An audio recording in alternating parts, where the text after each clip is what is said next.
और ये आया next problem.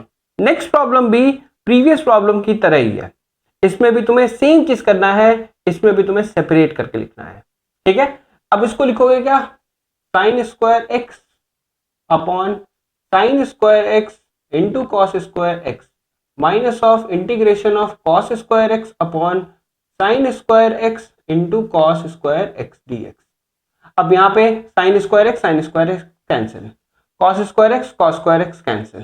So here you can write sec square x dx minus here you will write cosec square x dx. Now sec square x का integration तुम्हें पता ही है, that is written as tan of x, और cosec square x का integration क्या होता है, that is called as plus of cot x. क्यों plus of cot x, क्योंकि इसका इंटीग्रेशन होता है माइनस और माइनस माइनस हो जाएगा plus, so that's why we are writing it as plus of cot x, and here c is important, so tan x plus cot x plus of c, that's the answer.